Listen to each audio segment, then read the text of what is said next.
दोस्तों, आप तमाम लोगों ने मनीष कश्यप का नाम तो ज़रूर सुना होगा। मनीष कश्यप बिहार के एक बेहद चर्चित यूट्यूबर हैं।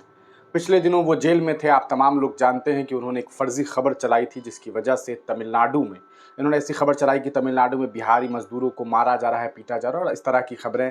फिर एक फ़ेक वीडियो, एक फ़र्ज़ी वीडियो उन्होंने जो है साझा किया और उसके बाद यकीनन बिहार और तमिलनाडु के बीच में जो है वो टेंशन क्रिएट हुआ और इसी की वजह से इनके ऊपर मामलात दर्ज हुए।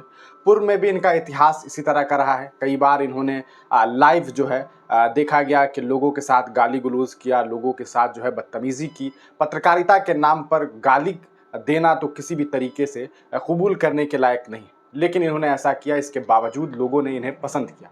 ये अक्सर सड़क की खबरें बनाने लगे और तरह-तरह के कॉन्ट्रैक्टर्स को पकड़ करके इन्होंने उनसे इंजीनियरिंग वाले सवाल पूछने शुरू किए और इसकी वजह से भी ये काफ़ी चर्चा में रहे। लेकिन इसी बीच उन्होंने तमिलनाडु पर जब खबर चलाई, जब 2 राज्यों के बीच में टेंशन क्रिएट हुआ, तब इनके ऊपर कार्रवाई शुरू हुई। इनके ऊपर एनएसए तक लगाया गया। 8-9 महीने ये एनएसए के नाम पर जो है जेल में कैद रहे। उससे पहले कुछ महीने जेल में रहे और इसके बाद खैर इन्हें जेल से रिहाई मिल गई, इनको बेल मिल गई। बेल के दरमियान अगर जब ये जेल में थे, उस दरमियान की बात करूँ तो इनकी माता जो है वो काफ़ी मेहनत कर रही थी लगातार अपने बेटे की रिहाई के लिए। माँ तो माँ होती है, बेटे की रिहाई के लिए जगह-जगह जा रही थी। कुछ मंचों के सामने तो हमारे सामने उनको हमने देखा। जैसे पिछले बार जब वो झंझारपुर आए थे अमित शाह जी, तब देखा कि चंपारण से इनकी माता जो है वो झंझारपुर पहुँची थी कि अमित शाह से मुलाकात किया ऐसे। लेकिन अमित शाह ने नहीं मुलाकात की, वो वहाँ तक पहुँच ही नहीं सकी, बैठे रही, इन्हें दिलासा दिया गया लेकिन किसी ने इनसे उनकी मुलाकात नहीं करवाई। शायद अमित शाह जी के पास वक़्त नहीं रहा हो या फिर वो सोचे होंगे कि ऐसी भी क्या ज़रूरत है कि मैं इनसे मुलाकात करूँ, हो सकता है। लेकिन ख़ैर इसके बावजूद जो है इन लोगों का जो प्रेम है वो भारतीय जनता पार्टी से बना रहा। ये उम्मीद जताई जाने लगी जब ये जेल से निकले, जब इन्हें बेल मिली तो भारतीय जनता पार्टी जो है वो मनीष कश्यप को टिकट देगी। लेकिन ऐसा हुआ नहीं। पश्चिम चंपारण से संजय जायसवाल जी चुनाव लड़ रहे भारतीय जनता पार्टी से। इस दरमियान मनीष कश्यप ने ये ऐलान कर दिया कि मैं चुनाव लड़ूंगा और निर्दलीय चुनाव लड़ूंगा।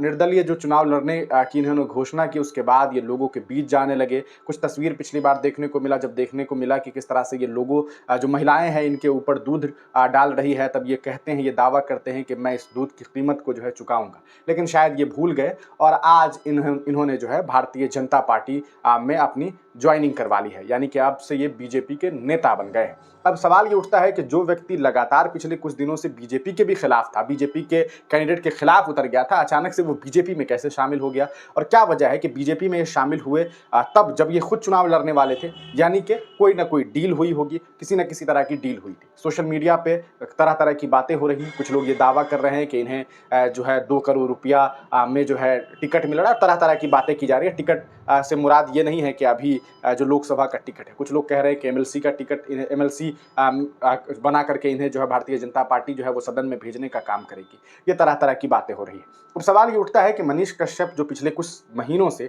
लगातार बीजेपी पर भी हमलावर थे, बीजेपी के कैंडिडेट के खिलाफ उतरे हुए थे, उन्हें ऐसा कैसे लगा कि नहीं, बीजेपी ही सही जगह है। देखिए, अगर मनीष कश्यप के बारे में बात की जाए, शुरुआती वक्त से ही हम लोगों ने आपको बताया भी था और उन्होंने खुद भी ये बात बाद में कबूल किया कि मैं एक आरएसएस विचारधारा का व्यक्ति हूँ, मैंने आरएसएस में काम किया और मुझे इस बात पर गर्व है। वो पूर्व में भी बीजेपी का झंडा ढोते हुए दिखाई दिए हैं। ऐसी तस्वीरें भी सोशल मीडिया पे कई सारी सामने आई है। ऐसे में आज उन्होंने मनोज तिवारी के हाथों जो है वो बीजेपी ज्वाइन कर लिया है और चुनाव लड़ने से इनकार कर दिया है। यकीनन एक तरफ जब मनीष कश्यप निर्दलीय चुनाव लड़ रहे होंगे, तब उन्हें उस बात का अंदाजा भी हो गया होगा कि जितने कमेंट करने वाले, लाइक करने वाले लोग होते हैं, असल में वो वोटर नहीं होते हैं। उन्हें भी इस बात की समझ आ गई होगी कि चुनाव तो मैं जीतूंगा नहीं। ऐसे में बेहतर रास्ता तो यही है कि अगर बीजेपी जरा भी मौका दे दे तो अंदर चले जाए और यही हुआ भी। बीजेपी को भी इस बारे में अंदाजा था कि मनीष कश्यप जीतेगा तो नहीं, लेकिन कुछ ना कुछ वोट में सेंधमारी करेगा और इसी वजह से इन लोगों ने अपनी पूरी कोशिशें की। मनोज तिवारी ने इन्हें मनाया, परिवार को मनाया, इनकी माता को, और ये लोग अब बीजेपी पार्टी में शामिल हो गए हैं। अब सवाल ये उठता है कि बीजेपी में शामिल होने के बाद क्या मनीष कश्यप से उनके जो चाहने वाले लोग हैं वो खुश है? आप देख सकते हैं, ये तस्वीरें हैं, मनीष कश्यप ने पार्टी ज्वाइन कर ली है। यहाँ पर आप देखिए मनोज तिवारी जी आपको दिखाई दे रहे हैं, यहाँ पर मनीष कश्यप की माता है, यहाँ पर एक और नेताजी बीजेपी के आपको दिखाई दे रहे हैं, ये दूसरे नेताजी दिखाई दे रहे हैं और ये है मनीष कश्यप। हाथों में सदस्यता के पेपर्स हैं और इन्होंने बीजेपी ज्वाइन कर लिया है। अब हम आपको कुछ तस्वीरों के साथ साथ कुछ वीडियो के फुटेज भी दिखा दिखा दें, जिसमें आप देखें कि किस तरह से मनीष कश्यप ने जो है ये पार्टी ज्वाइन कर लिया है। ये बीजेपी कार्यालय का वीडियो है जिसे आप देख पा रहे होंगे स्क्रीन पर। इन्होंने जो है वो बीजेपी पार्टी को की सदस्यता ले ली है। यहाँ पर आप मनीष कश्यप को देख सकेंगे, इधर मनोज तिवारी जी हैं, उधर जेपी नड्डा जी की तस्वीरें हैं। तो फाइनली इन लोगों ने जो है वो ज्वाइन कर लिया। हमने आपको पहले भी बताया था कि ये पूर्व में भी बीजेपी का झंडा ढोते रहे हैं, ये कोई नई बात नहीं है। ये आप देख सकते हैं भारतीय जनता पार्टी का झंडा है, साथ में मनीष कश्यप की गोदी में कोई बच्चा है और ये उनकी तस्वीर है। ये मनीष कश्यप की तस्वीर है। मनीष कश्यप की पिछले दिनों एक तस्वीर सामने आई थी जिसमें ये देखा गया था कि उन पर जो है महिलाएं दूध निछावर कर रही थी और इसके बाद इन्होंने ये भी बात कही थी कि हम इन माँओं के इस दूध का कर्ज जो है वो चुकाएंगे। लेकिन कर्ज क्या चुकाएंगे, मनीष जी जो है वो सीधे सीधे बीजेपी में शामिल हो गए हैं। अब देखिए, जो वादा किया था वो वादा पूरा नहीं कर पाए, अब वो बीजेपी में शामिल हो गए हैं। जेपी नड्डा जी से भी उसके बाद इन्होंने मुलाकात की है, इसकी भी तस्वीर आप देख सकते हैं। जेपी नड्डा राष्ट्रीय अध्यक्ष हैं भारतीय जनता पार्टी के, आप तमाम लोग जानते ही होंगे। अब बात करेंगे मनीष कश्यप के बारे में। तो मनीष कश्यप के ऊपर जो आरोप है वो तो आप तमाम लोग जानते हैं, 2 राज्यों को आपस में उलझाने का और नफरत फैलाने का, और उसी के आरोप में वो जेल में कैद थे। इसके बावजूद भारतीय जनता पार्टी ने जो है इन्हें अपना मेंबर जो है वो बना लिया है। शायद ये कोई पुस्तक जो है वो मे बी ये भगवत गीता हो सकता है, दिखाई नहीं दे रहा है स्क्रीन पे, लेकिन कोई किताब जो है इन्होंने इनसे साझा किया है। तो ये पूरा का पूरा तस्वीर है। अब आपको दिखाते हैं कि मनीष कश्यप के बीजेपी ज्वाइन करने के बाद, शामिल होने के बाद इन्होंने कुछ बातें भी कही है। सुनिए कि ये क्या कुछ जो है वो कह रहे हैं। मेरी माँ जो है मुझे लेके आई है, मनोज भैया के साथ हम लोग जो है कल बिहार से आए और इन लोगों की वजह से ही मैं जेल से निकल पाया। मेरा पूरा दिन जो है मेरे ज़िंदगी का ख़त्म हो पाया, इसलिए मैं बीजेपी में ज्वाइन किया और बिहार को मजबूत करना है। बिहार में जो लालू परिवार जो बिहार को लूट के बर्बाद किया, खसोट लिया पूरे बिहार को, तो इसलिए जो है मैंने बीजेपी ज्वाइन किया। बीजेपी के साथ अब मिलकर जो है मैं बिहार को मजबूत करूँगा। मेरी माँ जो तो है दोस्तों देखा आपने, ये मनीष कश्यप है। मनीष कश्यप जो है वो बीजेपी ज्वाइन कर चुके हैं और बीजेपी ज्वाइन करने के बाद इनका जो मुख्य बातें इन्होंने कही वो ये कही कि इनका जो बुरे दिन थे वो अब ख़त्म हो गए। ये इन्होंने भारतीय जनता पार्टी ज्वाइन करने के बाद जय हिंद लिख करके जो है इन्होंने पोस्ट किया है। इस पर लोग क्या कुछ कह रहे हैं ये देखते हैं। लोग जैसे किंग यादव हैं वो लिख रहे हैं कि तू तो पुराना संघी है, इसमें नया क्या है, आज सिर्फ आधिकारिक घोषणा किए हो। भाजपा के कहने पर तो तू फेक न्यूज़ फैलाकर लोगों को मूर्ख बनाता था। अब बिहार की जनता भी तुम्हारी असलियत जान गई है। आओ बिहार, अब जनता चप्पल जूते से स्वागत करेगी। ये बात किंग यादव के द्वारा जो है पोस्ट की जा रही है। और उसके बाद आगे चलते हैं। ये मनीष कश्यप की कुछ तस्वीरें हैं जब वो आरएसएस के शुरुआती वक्त में मेंबर रहे हैं। आप देख सकते हैं हाथों में डंडा लिए, और ये तस्वीर आप इनकी देख सकते हैं। ये उस वक्त की तस्वीर है जब ये आरएसएस के लिए ट्रेनिंग लिया करते थे। और आगे चलते हैं। एक कमेंट देखिए, भाई इतनी जल्दी क्या थी आपको, आप किस पार्टी के लिए, आप किसी पार्टी के लिए नहीं बने थे, चुनाव बाद कुछ हाथ नहीं लगने वाला, लिख कर रख लो। आप ना वो लाखों समर्थक के रह पाओगे ना इस पार्टी के, यानी कि इनके जो समर्थक हैं, यकीनन इसमें कोई शक नहीं है कि इनके समर्थकों में कमी आएगी।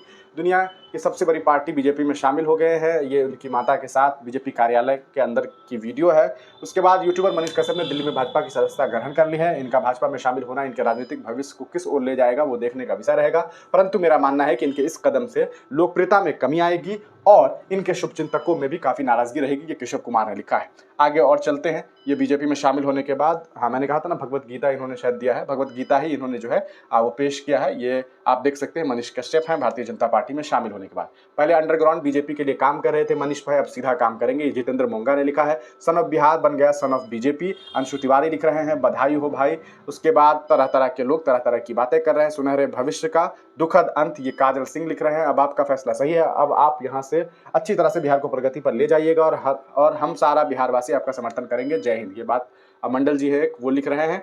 और इस तरह से लोग जो है अपनी अपनी राय लिख रहे हैं, लेकिन ज़्यादातर लोग जो है इनके खिलाफ ही कह रहे हैं। मैं तो पहले से कहता था कि ये पुराना संघी है, गांधी बाबा की हत्या पे लड्डू बांटने वाला। जी हाँ, ये मनीष कश्यप है। इनका एक वीडियो सोशल मीडिया पे अक्सर वायरल होता रहता है। इस वीडियो में ये क्या कुछ कहते हैं ये खुद आप सुन लीजिए, आपको अंदाजा हो जाएगा। मौत पे जो है हम लोग गांधी के मौत हम लोग जश्न मनाते हैं। हम लोग डर खत्म, भारत कहाँ जाएगा, एक को मारोगे करते हो और जगाते हो। हाँ, लुटन का ठग याद रखना। खैर, इन्होंने इस वीडियो में ये बात कही थी कि गांधी के मौत पर हम लोग जश्न मनाते हैं। अच्छा है, गांधी की मौत पे जश्न मनाने वाले बहुत सारे लोग हैं, लेकिन वो कौन लोग हैं ये तमाम लोग जानते हैं वो कैसे लोग हैं। राजनीति के कुछ मर्दों ने वैश्याओं को भी मात दे दिया है। आपसे ये उम्मीद नहीं था, आपने अपने समर्थकों के मुंह पर जोरदार चाटा मारा है। स्वागत है भैया, फेल सभी का उसको उसकी औकात दिखानी। भाई आज समझ गया, तू भी बस दिखावा करता था, आज तेरी सच्चाई सामने आ गई। शेम ऑन यू, तुम सिर्फ अपना फायदा देखते हो। No vote and no support to you from today onwards. ये सुमन कुमार जैन ने लिखा है। बहुत बढ़िया, बिहार में बीजेपी को मजबूत चेहरा मिलेगा। और इस तरह की तमाम लोग जो है अपने अपने तरफ से राय दे रहे हैं। तो ये मनीष कश्यप हैं जिन्होंने भारतीय जनता पार्टी ज्वाइन कर लिया है। इनके ज्वाइनिंग के बाद अब तरह तरह की बातें सामने आ रही है। आप तमाम लोगों को क्या लगता है कि क्या इस बीजेपी भाजपा में जो ये गए हैं, क्या इनका अब का जो भविष्य है वो बेहतर होने वाला है या इनका भविष्य आगे आने वाले वक्त में खराब होने वाला है? जहां तक व्यक्तिगत रूप से आप मुझसे पूछिएगा, मनीष कश्यप की शुरुआती वीडियोस को हमने कई बार देखा है। ये एक नफरत फैलाने का भी इन्होंने कई बार काम किया है। कई बार इनके वीडियो जैसे सामने आए हैं। आपने खुद देखा गांधी जी के बारे में इनका क्या कुछ ख्याल रहा है, और तरह तरह के वीडियोस पहले भी सामने आ चुके हैं। अब चूंकि मनीष कश्यप भाजपा में शामिल हो गए हैं तो आज से वो बीजेपी के नेता हैं, लेकिन पूर्व में वो बीजेपी के खिलाफ भी थे।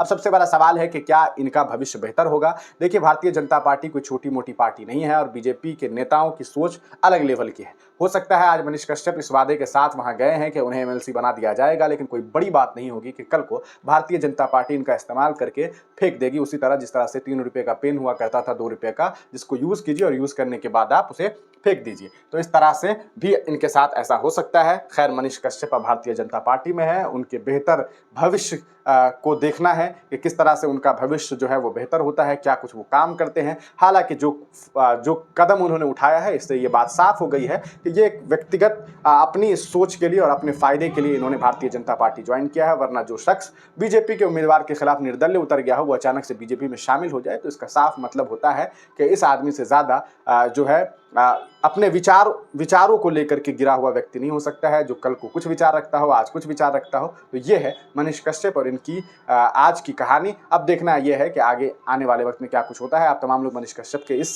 फैसले पर क्या कुछ सोचते हैं और पूर्व में इनके द्वारा किए गए काम पर क्या कुछ सोचते हैं, अपनी राय कमेंट सेक्शन में जरूर दीजिएगा। तब तक के लिए दीजिए इजाजत, फिर मिलेंगे किसी नई वीडियो के साथ, किसी नई पेशकश के साथ।